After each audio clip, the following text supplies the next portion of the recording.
Les maîtres du mystère.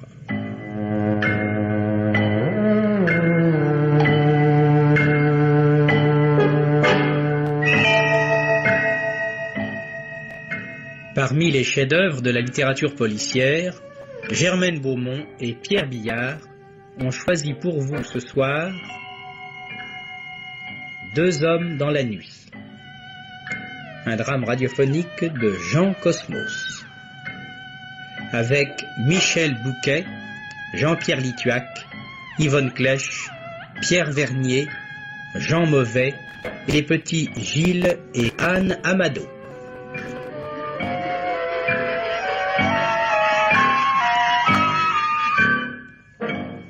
Prise de son, Jean Delaurent. Opérateur, Geneviève Laureau. Assistante, Marie Vouilloux. Réalisation, Pierre Billard.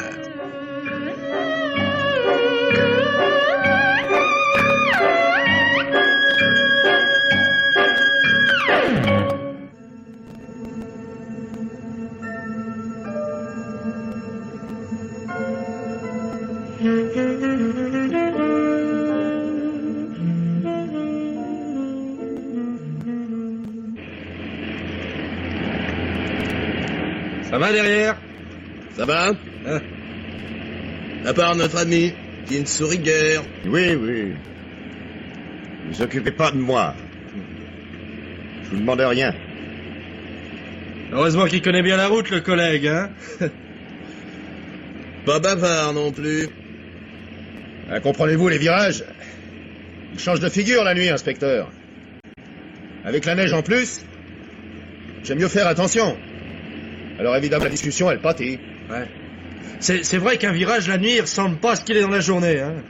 On croirait qu'ils mesurent pas la même longueur. Ouais. Il y en a qui raccourcissent et puis d'autres qui s'allongent, hein. À cette allure-là, brigadier, je les vois surtout s'allonger. Appuyez un peu sur le champignon tout de même. Vous êtes pas sérieux de lui demander ça, eh? Nous autres, toute l'année, on fait la chasse aux imprudences. Et au plus mauvais moment de l'année, vous lui demandez de prendre des risques, alors. C'est raisonnable, dites, hein? C'est pas pour moi, c'est pour notre invité. Il est pressé de retrouver ses petites habitudes, ses copains. Hein? Je me trompe, Viala? Tu n'es pas pressé de retrouver tes cellules? Et de manigancer une nouvelle évasion? Et tout recommencera jusqu'à ce qu'on te repique comme ce soir. C'est la 3e ou la 4e fois? C'est toujours la même. Je les numérote pas. Toujours la même qui recommence. Et un jour, elle réussira. Il est têtu. Eh oui, je suis têtu. Cette fois, un jour de plus, et vous ne m'auriez jamais revu. Seulement voilà, nous t'avons revu. Je m'en serais bien passé, d'ailleurs. Pourquoi souris-tu? Gâcher la nuit de Noël de 3 flics, dans un sens, c'est une compensation. Tu crâneras moins dans une petite heure, Viala. Beaucoup moins.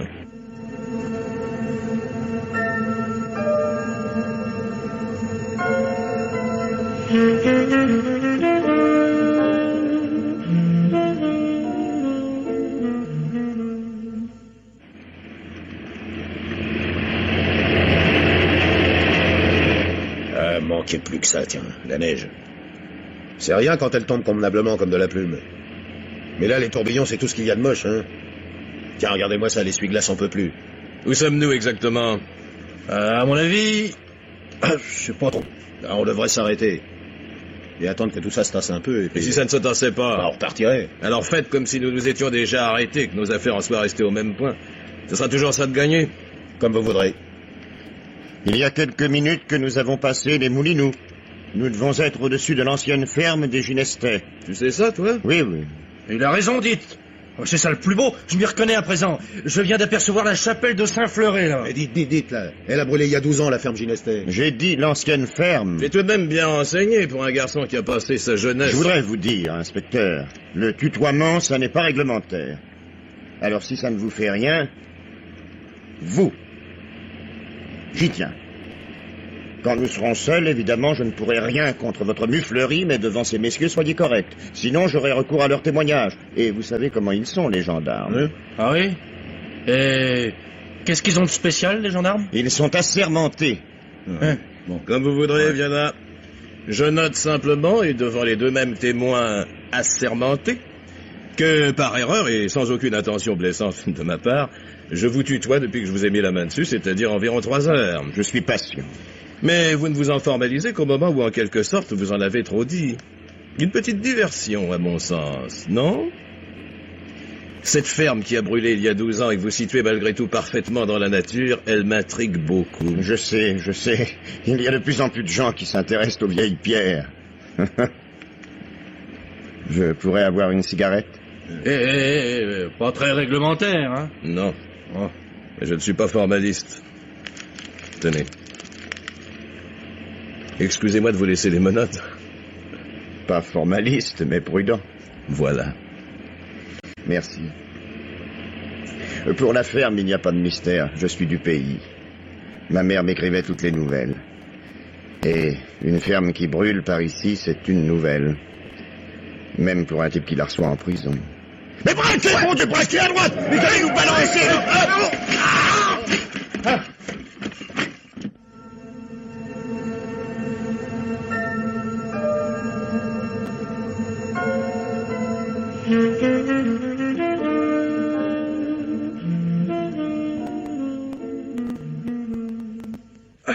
Bon Dieu, ma tête.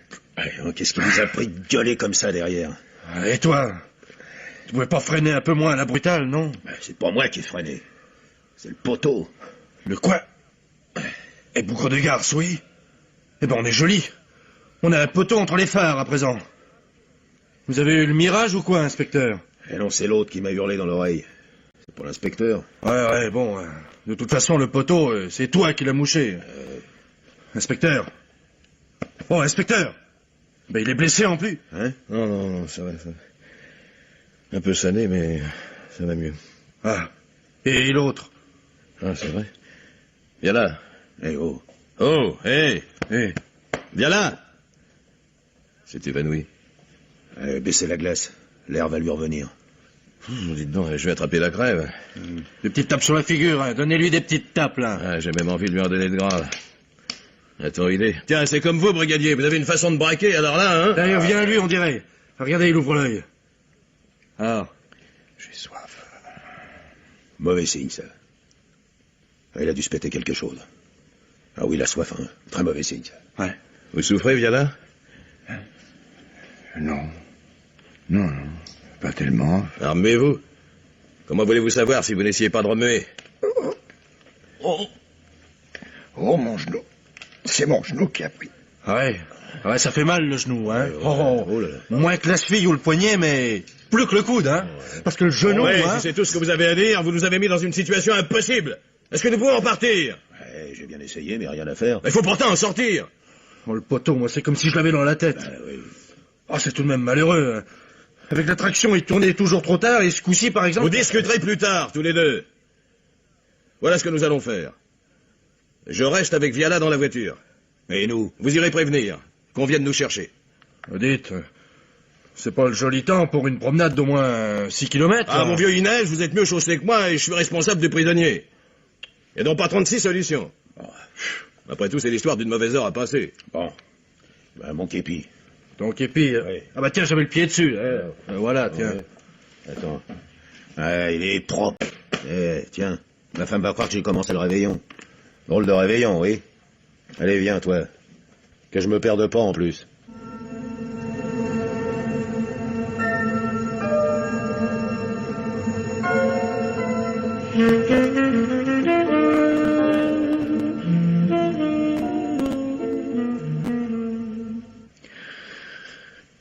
J'ai froid. Il doit y avoir quelque chose d'ouvert, un déflecteur. Non, je ne vois rien. Et si je passais le vent, vous pourriez poser votre jambe sur la banquette? Oui, je veux bien. Oh, je ne crois pas qu'il y ait quelque chose de cassé. Ah non, c'est simplement une vieille entorse qui réapparaît chaque fois que je fais un faux mouvement un peu brutal. Pour ce qui est de la brutalité, il nous a gâtés. Est-ce que vous voulez que je vous aide à poser votre jambe? Peut-être même qu'en massant doucement. Non, pas toucher. Mais vous pouvez m'aider. Oui. Avec vos saloperies de menottes, je ne peux pas me débrouiller tout seul. Je vais passer le vin. Ça va comme ça? C'est ce genou-là? Oui, oui, oh, doucement, doucement. Voilà. Oui, grouillez-vous. Le froid entre par la portière ouverte.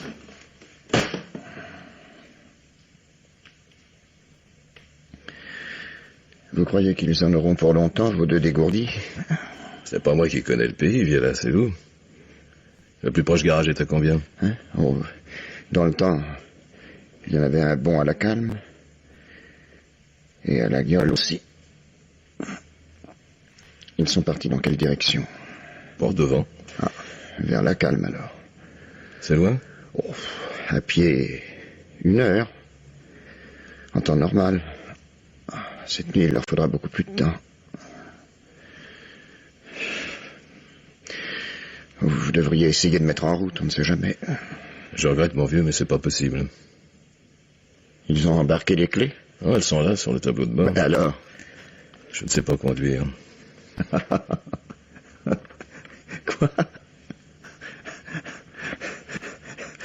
J'ai pas tellement le cœur à rire, mais je trouve ça...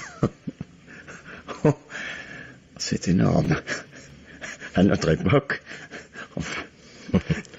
Que le public se fasse des idées sur le métier, je comprends, mais vous... Depuis le temps que vous entretenez des relations avec la police, vous devriez savoir que le plus important pour nous n'est pas de ressembler au héros de Peter Chenet, mais de savoir rédiger un rapport en style administratif. Oh, je ne voulais pas vous vexer. Après tout, moi non plus, je ne sais pas conduire. J'ai le permis, bien sûr. Mais je manque d'expérience. J'ai passé trop peu de temps dehors. En gros, combien d'années de cabane? Vous avez tous les détails dans mon dossier. Pas de mémoire. Ça m'étonnerait. C'est ma 12e année. Plus 2 en Oflag. Et 8 mois de forteresse. En Oflag. Vous étiez officier? Et alors? Ça n'entre pas dans vos normes du récidiviste. Mais oui, j'étais lieutenant quand les Allemands m'ont fait aux pattes le 9 juin 40. 2 ans d'Oflag.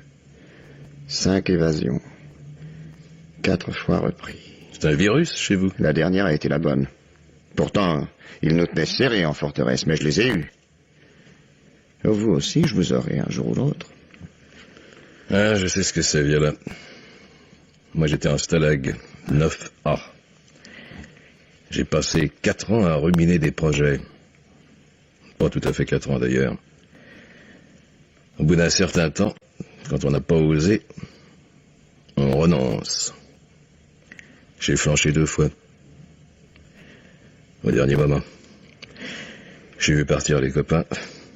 C'est ce qu'on nous racontait, les otages, la famille qui trinque pour l'évader. Je les ai vus partir. Je restais. Je n'avais pas de famille, pour moi, c'était plus facile.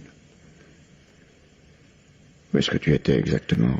Stalag Nofa, Batsulza, en Thuringe.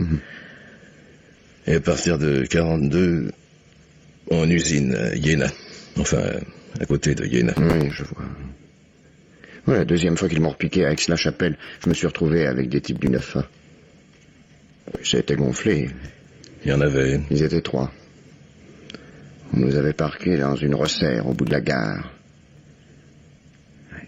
Et les trains arrivaient, repartaient. C'est terrible d'entendre les trains. D'imaginer les voyageurs, la chaleur, le droit de se lever, d'aller se coller contre la vitre pour pouvoir passer tout ce qu'on laisse derrière soi. En tôle aussi, je les entendais siffler. Oui. C'est terrible. Et tout à coup, il y en a un des 3 qui s'est mis dans la tête que nous pourrions cravater les factionnaires devant la porte. Tu vois le coup?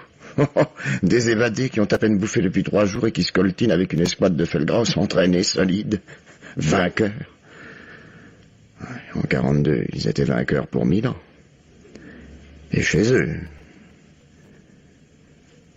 J'ai manqué d'air. J'ai dit non.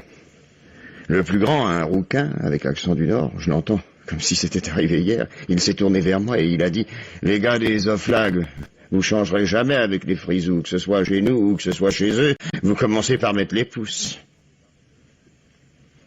Alors on y a été. Il n'y avait que 2 sentinelles. Les autres patrouillaient le long des trains. Le rouquin en a rangé une, à lui tout seul. L'autre, c'est moi. Je ne les ai jamais revus. Je crois qu'ils ont repiqué le rouquin et qu'ils l'ont embarqué pour Ravarouska. Et toi? Ils t'ont repris? Le lendemain. J'ai sauté dans un wagon, j'ai passé la nuit là-dedans et une bonne partie de la journée. Pourquoi arrêter? C'est tellement bête. Un wagon de sciure. Quelle drôle d'époque. Trimballer de la sciure en wagon. J'ai entendu venir une patrouille, ils étaient juste derrière la cloison du wagon, planqués pour fumer une cigarette en douce, parce que la discipline, allemande ou pas, c'est surtout bon quand on oublie. Et je me retenais de respirer. Ils étaient là à parler de leurs femmes, de leurs mômes, de la permission de Noël, de la fin de la guerre. Et tout d'un coup, il y en a un qui est venu ouvrir la glissière du wagon pour voir s'il n'y aurait pas quelque chose à faucher, enfin, j'imagine. Mais t'as vu? Non. Mais il y a eu un petit courant d'air. Juste assez pour m'envoyer une cuillerée de sueur par les trous de nez. C'est bien simple, sur lequel est pas en l'air au milieu de mes 4 types. J'éternuais encore. 15 jours plus tard, j'entrais en forteresse. Tu n'as pas de cigarette? Bien sûr.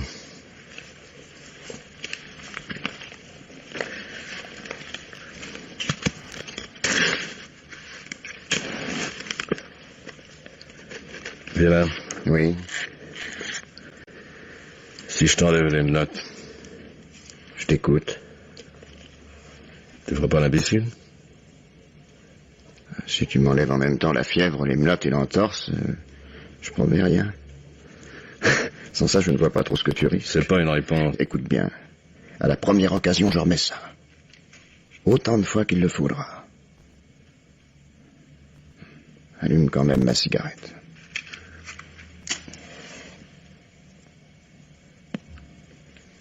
Merci.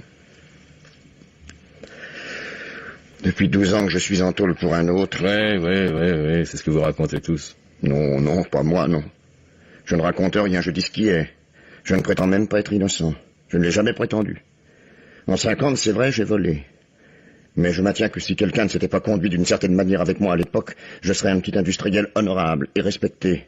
Et ce quelqu'un-là, j'ai décidé une fois pour toutes de lui faire payer la même note que pour moi, un peu plus salée, si possible. Qui? C'est mon affaire. Vous êtes sûr qu'il n'y a rien d'ouvert? Oui. Pas toujours froid? Bon sang, oui. De plus en plus. La fièvre. Faut attendre. Oui. J'ai un mouchoir dans ma poche droite, si vous voulez bien me le passer. Vous ne me tutoyez plus? La guerre est finie depuis près de 20 ans, inspecteur. Pendant quelques minutes, elle est remontée à la surface. Et nous avons été tous les deux du même côté des barbelés. À l'intérieur. Maintenant, c'est terminé. Nous sommes des civils. Tu parles trop, tu te fatigues. Qui était ce type? Un type. Si tu m'expliques, je pourrais peut-être t'aider. Ah, tu ne peux pas m'aider. Tu n'es plus du même côté que moi. Alors, ce mouchoir. Lève un peu les mains, que je t'enlève les menottes.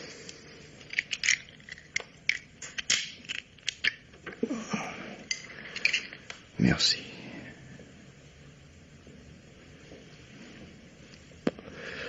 Tu es marié? Oui. Ça ne marche pas. Hein. Pourquoi dis-tu ça? Ta façon de dire oui. Bon, ça marche. Elle est gentille. Je suis persuadé qu'elle est déjà derrière les vitres à me guetter. On a préparé un petit truc, une nappe, des bougies, de la galantine, une demi-champagne et un paquet roulé dans ma serviette. C'est tout ça qui m'agace, au fond. Ah, je sais. C'est un peu injuste. Mais j'ai pris ce métier en croyant... des idées, quoi. Et la vraie bagarre, c'est l'échelle indiciaire des traitements. Ma femme, je lui en veux presque de me tricoter des écharpes et des chaussettes et... Tiens, conduire, par exemple. C'est à cause d'elle que j'ai toujours fait des entourloupettes pour échapper au stage. Mais un jour ou l'autre, le patron se mettra en boule, faudra que j'y passe. J'aurai mon permis. Et alors là, plus moyen d'éviter la petite bagnole et tous les dimanches, en route pour aller voir la famille. Plains-toi. C'est ça le bonheur. Ouais. Sans évasion possible. Non mais... c'est tout de même curieux. Quoi? Nous deux. Je te raconte des choses que je ne dirais pas à mon frangin. On devrait se bouffer le nez. On bavarde il y a seulement 1 heure. Les circonstances. Je me souviens, à la Flag. Il y avait un nommé Lamartinière, capitaine de réserve. Il passait son temps à rejouer la grande illusion. Monocle, gants. De Beaulieu, quoi. Et des petites moustaches sous le nez qu'il ne cessait pas de caresser. Je l'aurais giflé. Bref. Un soir, je me suis retrouvé avec lui dans un silo à betteraves. Ouais, une tentative de plus. Il fallait laisser passer une petite heure avant de jouer la fille de l'air, le temps que les camions soient rentrés et qu'ils éteignent la cour de la coopérative. Nous avons bavardé comme ça, de choses et d'autres. Ça paraît incroyable. Nous avions aimé la même femme. Ouais. Une petite libraire du quartier latin. Il la retrouvait aux mêmes endroits que moi. Je m'en suis rendu compte le premier. La même femme. Monique. Oui, c'est seulement l'année qui changeait. J'avais 2 ans de moins que lui. J'étais le suivant. Et nous en parlions sans aucune colère, sans aucune gêne au milieu des betteraves. Les circonstances. Le coup a raté. Nous ne nous sommes jamais reparlé. Le charme était rompu. Quand je le rencontrais, nous nous évitions, c'est tout. Qu'est-ce que tu penseras de moi demain, en cellule? Ils ne me remettront pas tout de suite en cellule. D'abord, l'infirmerie. Qu'est-ce que tu penseras? Que je suis un salaud? Salaud, pas salaud, pour un type dans ma situation, ça n'a plus guère de sens. Il est même probable que je ne penserai plus à toi. Ah. Qu'est-ce que tu t'imaginais? Que j'allais t'écrire pour te demander de m'envoyer des colis? Avec une lame de scie dans un pain d'épices? Dis pas de conneries. Je n'imagine rien. Simplement, je sais que, de mon côté, j'essaierai de voir dans ton dossier si je ne peux rien faire pour t'aider. Tu me crois ou non? Mais si, je te crois, mais si. Je suis un naïf, moi. Tu ne trouveras rien. Il n'y a rien à trouver, c'est simple comme bonjour. En 50, j'ai volé la paye de mes propres ouvriers dans mon propre coffre. 650 000 francs. Oui, je pensais désintéresser les plus acharnés de mes créanciers pendant quelque temps, et que je m'arrangerais toujours pour payer mes gars un peu plus tard. Mais pourquoi ne pas leur avoir dit franchement où tu en étais? Ouais, c'est ce qu'on dit quand on n'a jamais eu à parler franchement les garçons qui ont déjà sauté une paye. Tu leur devais 2 mois de salaire? Ouais, ils étaient 8, plus une dactylo. Une chouette petite équipe. J'ai chopé 5 ans, ferme. Et pourquoi? Tu as fait un scandale au procès? Non, c'est plus simple. Un patron qui vole ses ouvriers, c'est indigne du sursis. Et voilà tout. Mon affaire tombait au beau milieu d'une campagne d'action sociale. Boum, 5 ans ferme.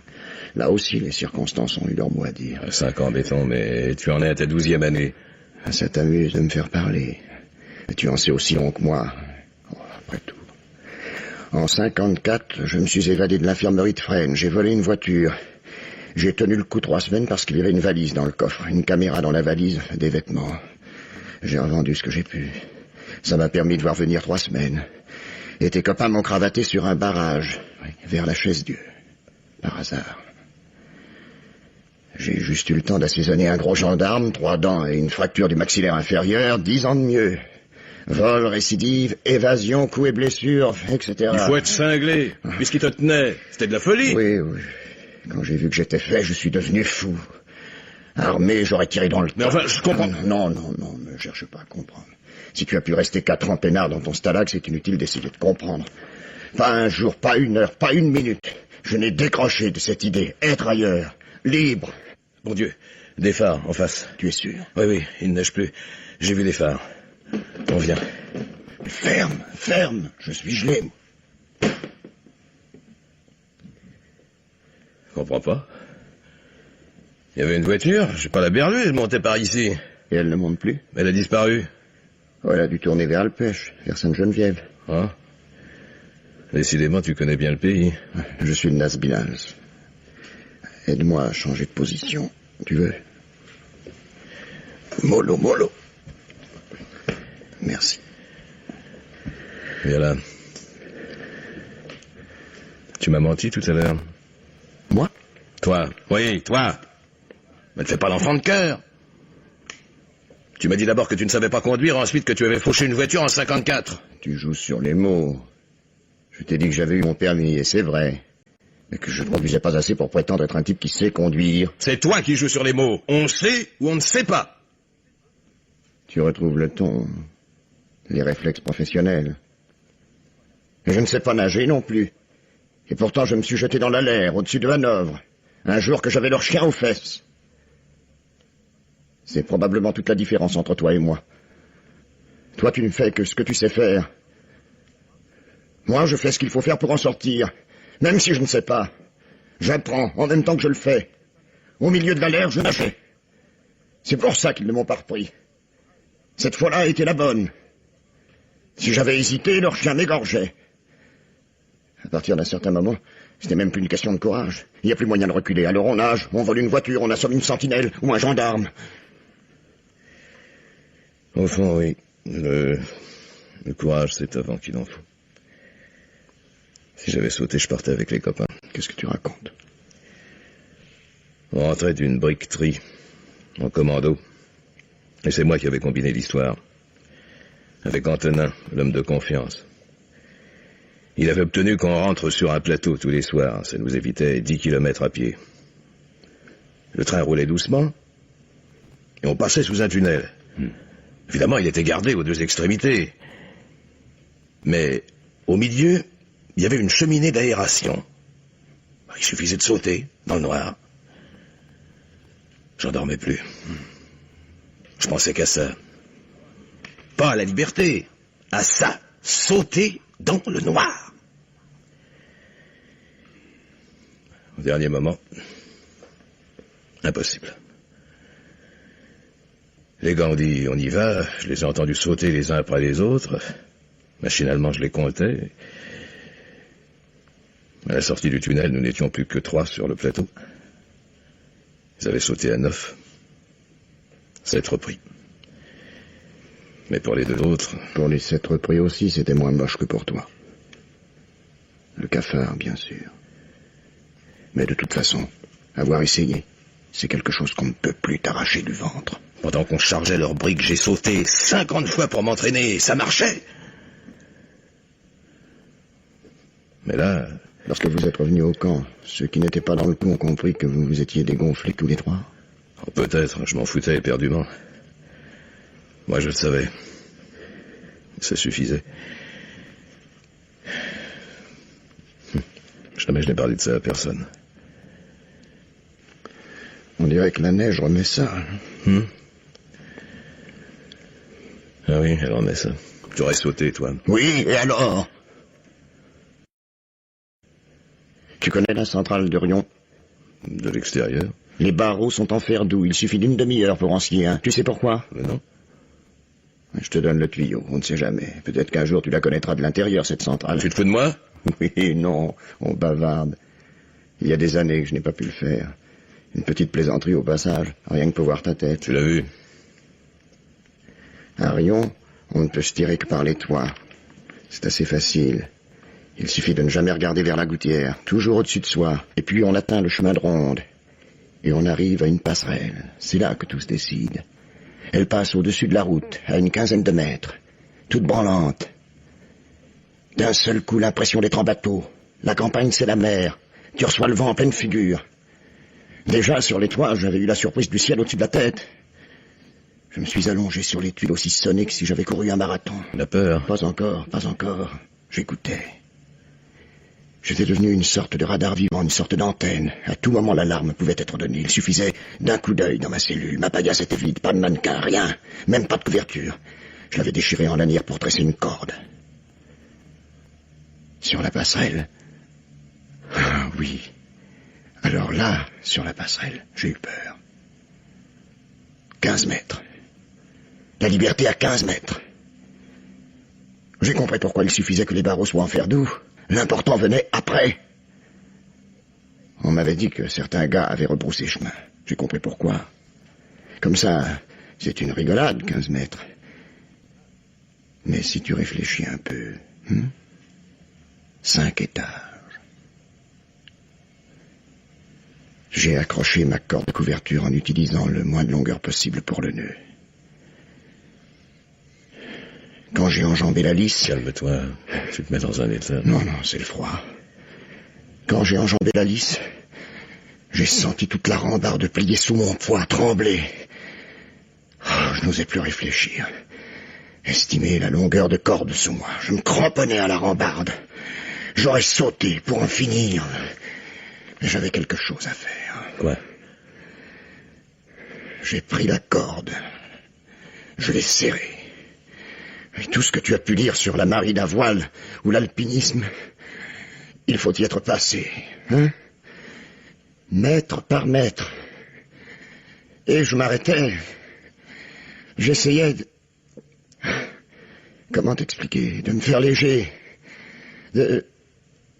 J'avais fait plusieurs essais en accrochant ma corde au barreau dans la cellule et en tirant dessus. Elle avait toujours cédé. J'étais descendu de quelques mètres. Et j'ai vu arriver un camion, un poids lourd qui se traînait sur la route, qui n'en finissait pas de se traîner, qui allait me prendre dans ses phares. J'étais crispé sur mon filin, je pleurais. C'est idiot, mais je chialais comme un môme. Le camion est passé. Et ça a été pire qu'avant, parce que s'il n'avait rien vu, c'est que la corde était trop courte. De beaucoup. Crois-moi. De beaucoup. J'ai repris la descente. Cette corde était devenue tout ce qui comptait au monde. Il y avait entre nous une sorte d'amitié. Presque amoureuse. Je lui parlais. Chaque fois que je descendais d'une brasse, je la sentais entre mes chevilles.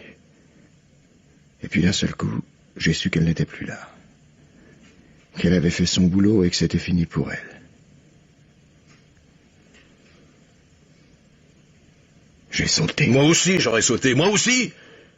Dans ces conditions-là, n'importe qui le ferait. Quand on ne peut plus reculer.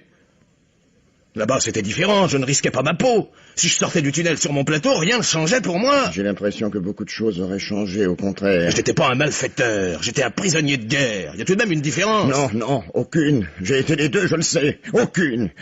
Entre nous et vous, c'est la guerre. La seule différence, c'est que là-bas, on pouvait tout espérer. Ce n'est pas de ce qu'ils nous donnaient à bouffer qu'on vivait. C'est de tout ce qu'on espérait. Je n'espère plus. Il restait beaucoup sous la corde. 6 mètres. Comment le sais-tu? Le journal. C'est depuis ce temps-là que j'ai le genou fragile. À l'hôpital, les infirmières m'ont passé le journal. Elles étaient gentilles. Elles m'appelaient Latude.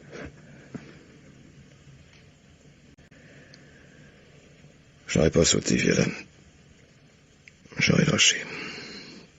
C'est pareil. Je sais bien que non. Je rêve de chaleur. Tout est fermé ici. J'étouffe. C'est une compensation. Comment se fait-il qu'ils ont envoyé un inspecteur pour me cueillir cette fois-ci? D'habitude, ils se contentent d'une paire de gendarmes. Ils ne m'ont pas envoyé. Je venais de terminer une enquête dans le secteur. Histoire de vol de bétail dont on ne saura jamais le fin mot. Ils ne sont pas bavards dans le pays. Si, en patois. Ils sont même casse-pieds.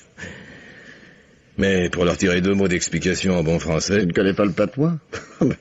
Ils ont dû se payer du bon temps, alors. J'étais à la gendarmerie lorsqu'est arrivé le coup de fil. Quel coup de fil? Signalant ta présence à Espalion. J'ai été mouchardé par quelqu'un du pays? Absolument pas. C'est un automobiliste qui t'a repéré au moment où tu entrais par une fenêtre dans la maison où nous t'avons coincé. La guigne, la guigne, la guigne. Il y a des centaines de maisons abandonnées dans la région. Celle-là l'était. Et il m'a pris pour un voleur? Faut croire. De toute façon, il n'a pas signalé un voleur, il a signalé Maurice Viala. Alors c'est qu'il me connaissait? Penses-tu? Ça ne prouve rien. Ils ont tous la radio sur leur voiture à présent. La nouvelle de ton évasion est diffusée depuis avant-hier. C'est pas une raison pour qu'il ait dit « j'ai vu Viala ». Il y a eu 50 appels dans la journée. C'était toujours Viala que les gars avaient repéré, mais... Moi, j'ai eu le pressentiment que... celui-là ne se trompait pas. J'ai demandé à accompagner l'équipe de prise. Pourquoi? Je t'intéressais? Oui. Explique-moi. Non, ça ne s'explique pas. Enfin, à ce moment-là, je n'aurais pas pu te fournir d'explications. Maintenant, c'est différent. Je me rends mieux compte. Je voulais voir de près un de ces types qui ont toujours sauté quand il fallait sauter. Mais je pense que c'est la raison. Eh bien, ça y est, tu m'as vu. Écoute, Viala. Raconte-moi tes salades. Je te jure que si je peux t'aider... Tu me laisserais filer? Si j'étais en état de filer, tu me laisserais? Tourne pas autour du pot. C'est oui ou c'est non? Bien sûr que non. Alors ne jure pas que si tu le pouvais, tu m'aiderais. Les boniments, c'est un truc. Au pied du mur, les belles paroles. Ouais, ne fais pas cette tête-là. Au fait, je ne connais même pas ton nom. Égual, Laurent. Je te comprends, Égual. Même si tu le voulais, tu ne pourrais pas. M'aider, c'est me libérer. Tu n'y peux rien, je le sais, mais tout le reste, c'est du baratin. C'est exactement comme la neige. Très jolie pendant que ça tombe, mais tout de suite fondue. Et le goût de la liberté, ce n'est pas ce qui m'a toujours tiré dehors. Tant pis si je te déçois. Le vrai moteur, c'est la colère. On ne peut pas vivre comme un rat dans son trou en sachant que ceux qui t'ont collé là ont la vie douce ailleurs. Quand je suis arrivé chez moi en 42 le 27 novembre, je me suis tenu quelques jours à carreau et j'ai commencé à naviguer vers l'Espagne pour trouver une combine et remettre ça contre eux. Et j'ai remis ça en Italie. Oh, je n'essaie pas de jouer les héros. Chacun est fabriqué comme il est. Il y a au milieu de chacun de nous quelque chose qui domine la vie, qui lui donne un sens. Des fois, c'est l'amour, des fois, c'est le goût du fric. Moi, c'est la colère. Je me disais aussi, petit à petit, il me semble que je commence à comprendre. Dans ce que tu me racontais, je trouvais des anomalies. Par exemple? Par exemple que l'an passé, tu aies pu rester 3 semaines en liberté, sans réussir à filer plus loin que la chaise-dieu. Un type comme toi. Tu n'as pas franchi une frontière, c'est anormal. Et puis? Que tu ne remontes jamais vers le nord. C'est toujours par ici qu'on te repique. Que cette fois-ci encore, en 3 jours, tu n'es fait que... Je sais pas, il y a combien entre Clermont et Espalion? 230 kilomètres. Je suis arrivé à Rodez dans la nuit de mon évasion par un train de marchandises. Et le reste? À pied. De qui veux-tu te venger, Viala? Ça vient, flic. Tu mets le doigt dessus. Mais ça, je te l'ai dit, c'est mon affaire. Il y a une raison. C'est le contraire d'une brute. Une raison assez forte. Égual. Laisse tomber. Entre toi et moi, je te répète que c'est la trêve. On verra plus tard. Rappelle-toi là-bas. Hein? Même eux nous foutaient la paix la nuit de Noël. Oui. Ils nous foutaient la paix. Maintenant, c'est oublié. On va chez eux, ils viennent chez nous. Terminé. Oublié. C'est mieux comme ça. Tu parles que c'est mieux comme ça. Mais est-ce que c'était la peine d'en arriver là pour comprendre? Je voudrais une cigarette. Voilà. Ah, la barbe, j'en ai plus. Ah si, tiens. Une. Si tu n'en as qu'une... Oh, prends, je t'en prie. Qu'est-ce que tu fais? Tu vois, je la casse en deux. Ça nous rappellera, j'allais dire le bon temps, quand une lettre suffisait pour donner des nouvelles à toute une chambre. Une cigarette pour 5. Je me souviens. Pour 5, on se la passait comme ça. Oui. Je n'aurais pas dû casser celle-ci. On va perdre de mégots. Il y avait toujours un type qui avait reçu du foie gras dans un colis. Et une chopotte d'alcool. C'est vrai. À la Noël 41, j'en ai même vu un sortir un paquet de café d'une paire de chaussettes. Du vrai café. On en a offert un à cabot de chez eux. Un brave type. Mais vraiment brave, tu sais. T'excuses pas, j'en ai connu aussi. Tu grelottes. Moi, je crève de chaleur. Je vais te passer ma veste. Merci. Je raconterai ça aux copains de Céline. Allez. Ne t'inquiète pas. Je ne raconte jamais rien pour la bonne raison que je n'ai pas de copains. J'aime autant. Oui, attends. Qu'est-ce que je disais? Ah, on lui en a offert un fond de quart. Bon pépère. Ludwig. Il en bavait. Il a voulu nous apprendre leur Noël. Comment déjà? Attends. C'est pourtant bien connu. O Tannenbaum, wie trost in deine Blatte. Voilà. O Tannenbaum, wie trost in deine Blatte.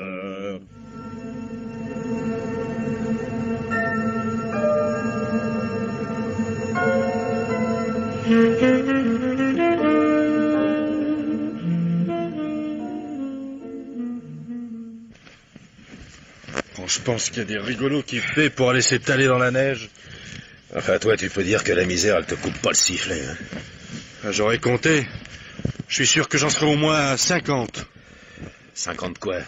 Des tombées, pardi. Et chaque fois, il m'en rentre un peu plus dans la manche, dans le cou, dans les bottes. Ouais, c'est une année de neige. L'an passé, il n'y en avait pas. L'an passé, j'étais au lit, moi. Au chaud, chez moi. Avec ma grippe. Eh ben, cette année, ça sera pour le premier de l'an, la grippe. Ouais. Et moi avec. J'aurais pas des jambes. Je pourrais pas te dire où sont mes pieds, je les sens plus alors. Et la cam? Tu pourrais pas me dire si on en approche, au moins? Si on lui tourne pas le dos, on en approche. C'est tout ce que je peux dire. Et pourquoi tu nous as fait quitter la route? Enfin, pourquoi? Rien Parce que ça, que tu me fatigues, comprends-tu? J'en avais l'oreille douloureuse de t'entendre gémir. Alors j'ai voulu raccourcir. Il y a une chose qui me trotte dans la tête. J'imagine, oui. Il doit y avoir la place de trotter pour plusieurs choses, même, dans ta tête. Allez, continue. À la première occasion, je fous mon camp tout seul, moi. Tu passeras une jolie nuit de Noël. Et continue de faire l'intéressant. Ah, qu'est-ce qui te trotte, alors? Eh ben, ce vieux-là, il connaît le pays. Il sait qu'une ferme a brûlé il y a 12 ans et il reconnaît le coin, au passage. Mieux que moi. Il l'est jamais quitté de tout le temps qu'il a passé en prison. Et il me hurle dans le cou de braquer à droite à un moment où si je braque, je fais l'accident. Ah, il pouvait pas espérer que tu viserais le poteau d'électricité. Le poteau, non. Bon. Mais sur 20 mètres à cet endroit, au-dessus du croisement d'Alpech, il y a le poteau. Une bande kilométrique et le panneau de signalisation du croisement. J'ai eu le plus gros, d'accord. Mais de toute façon, j'avais quelque chose. Et il me pesait sur le bras. Alors, sois juste, Adrien. C'est moi qui te tirais sur ton bras. C'est curieux ce que tu dis. Parce que moi, je me suis pensé... Hey, où es-tu passé? Hey, oh! Ici. Ma 51e bûche. Je te félicite. Prends-moi la main, là. Allez.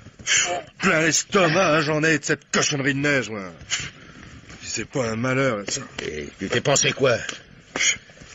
Et je me suis pensé... Puisqu'on n'a rien vu venir en face...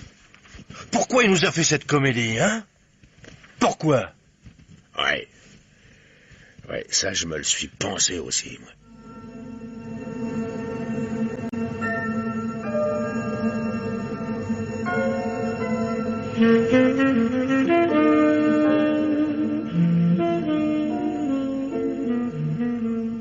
Bouge pas! Pourquoi tu fais ça, Fiala? Pourquoi? Je ne pouvais pas faire autrement. Tu t'es conduit comme un voyou. Comme ce que tu es, au fond, un voyou, une ordure. Non, Egwal. Je me suis conduit comme un type que vous avez mis à part et qui joue le jeu à sa manière. Tu m'as endormi avec des souvenirs, avec des boniments. Rends-moi mon revolver. Je te donne ma parole, j'oublie. Je te le jure, j'oublie. Personne ne saura. Passe tes poignets au-dessus de la banquette. Et pas de singerie, sinon je tire. Et ça, je n'ai pas besoin de jurer pour que tu comprennes que je le ferai.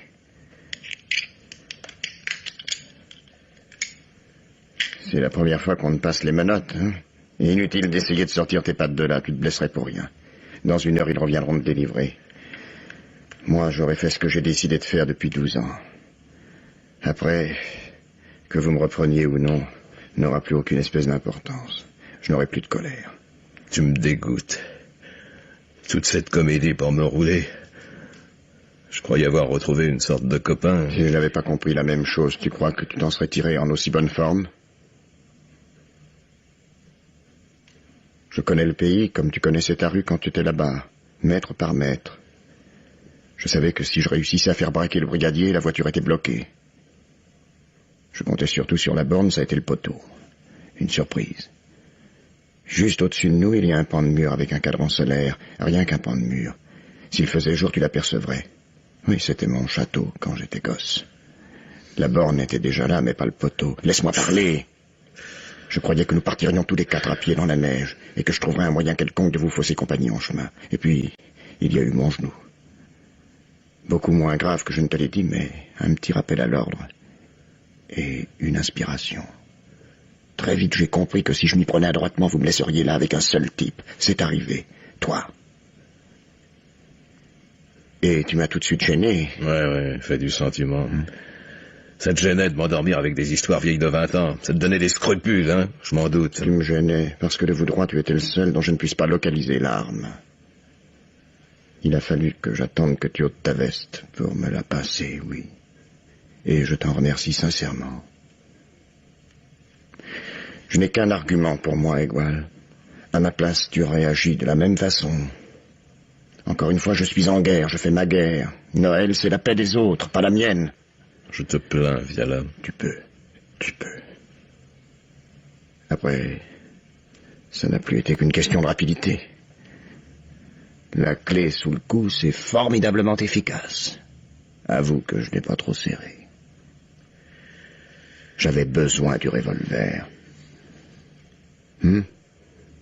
Dans 20 minutes, je frapperai à la porte d'une maison, à l'écart de Soulagès. Un homme viendra m'ouvrir, il s'appelle Moissonnac, Julien Moissonnac.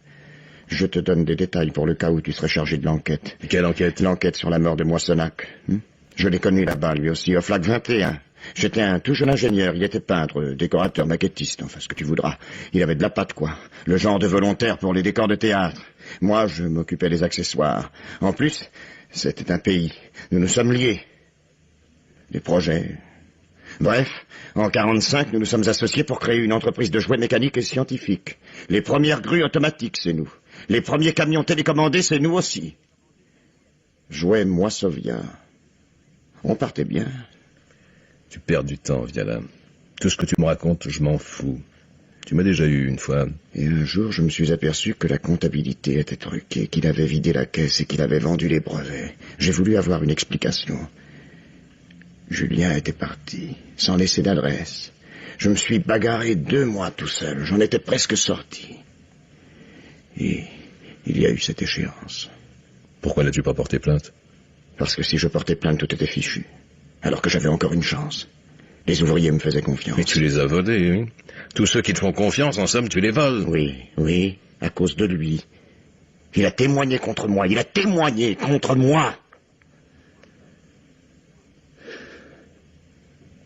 Il s'était établi au-dessus de la chaise-Dieu quand on m'a repiqué.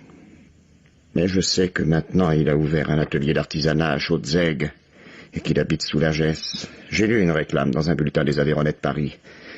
Ce soir, je vais tout remettre en ordre. C'est pour ça qu'il me fallait une arme. Et vous pourrez m'en coller. Pour 100 ans après ça, je n'aurai plus de motif pour faire le mur. Tu n'écoperas pas 100 ans. La préméditation te coûtera plus cher que ça. Salut, Egual.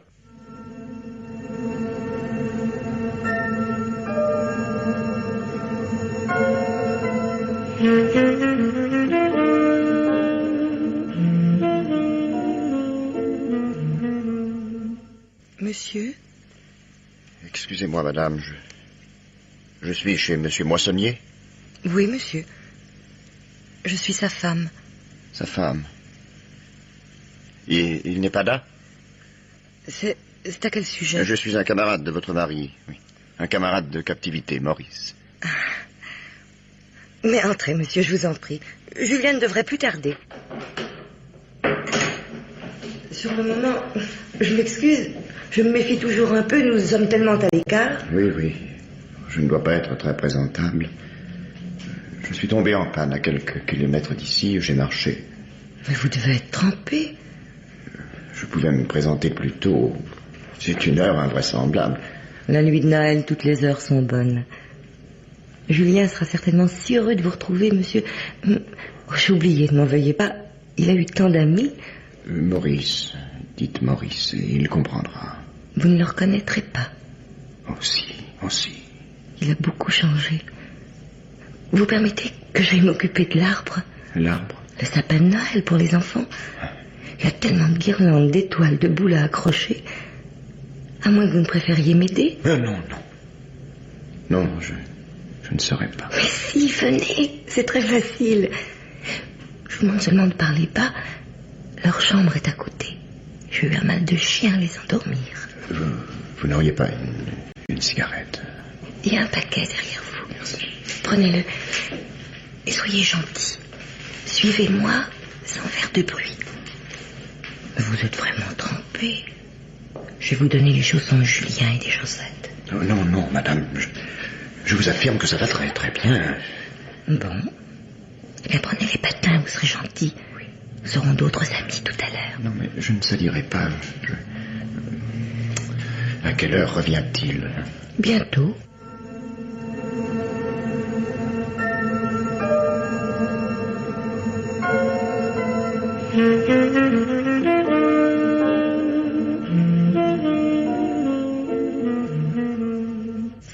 Passez-moi une étoile, s'il vous plaît. Celle-ci? Oui. C'est extraordinaire. Quoi?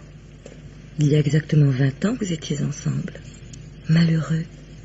C'était la même nuit. C'était Noël.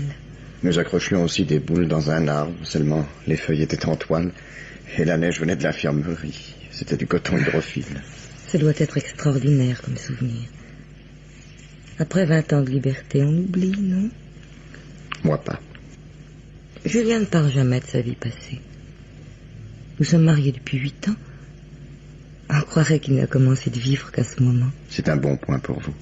Non. C'est plutôt comme s'il avait quelque chose derrière lui qu'il cherche à oublier. Je pense que c'est la guerre. Oui. Je peux me servir de cette guirlande? Mais bien sûr.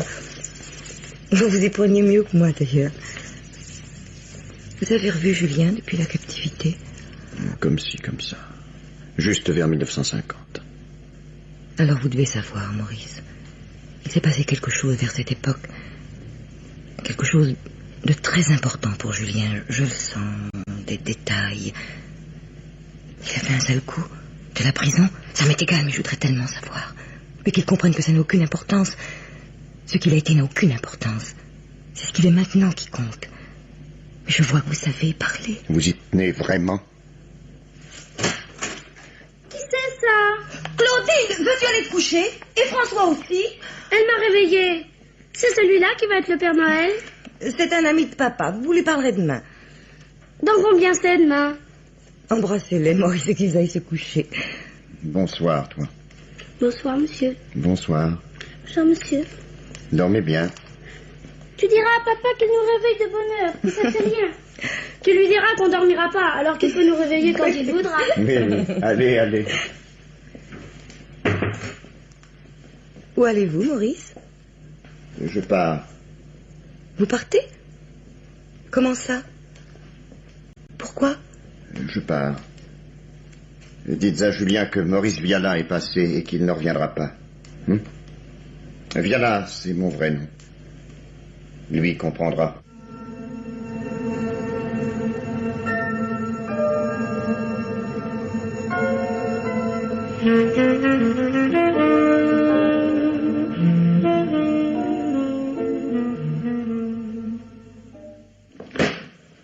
Viala. Oui. Ça y est? Non.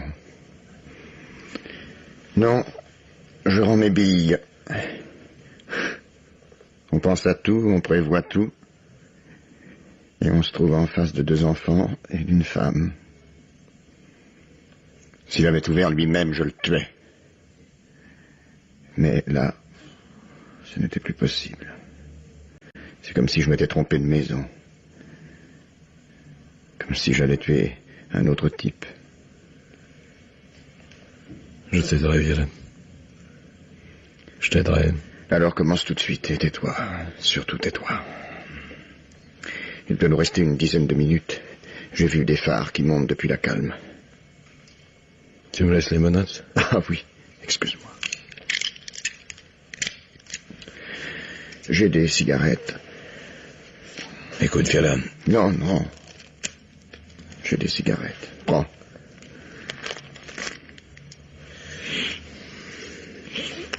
C'était comment chez vous, le réveillon de Noël? Vous alliez tous dans la même baraque ou bien c'était piole par piole? On avait une salle. On se collait tous dans la salle. Et on chantait. On essayait même de chanter doucement. De chanter juste. Pour une fois, on n'essayait pas seulement de faire du bruit. Nous aussi, on essayait. Et eux, à côté, on les entendait. C'était la paix.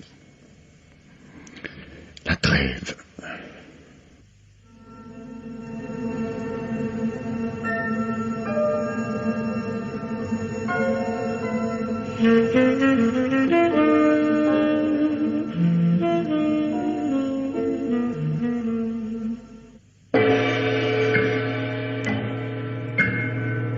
Les maîtres du mystère.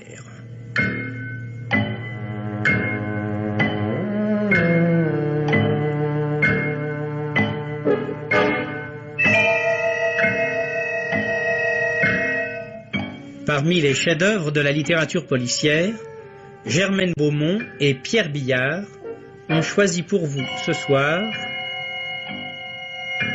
Deux hommes dans la nuit, un drame radiophonique de Jean Cosmos, avec Michel Bouquet, Jean-Pierre Lituac, Pierre Vernier, Jean Mauvais, Yvonne Clèche et les petits Gilles et Anne Amado.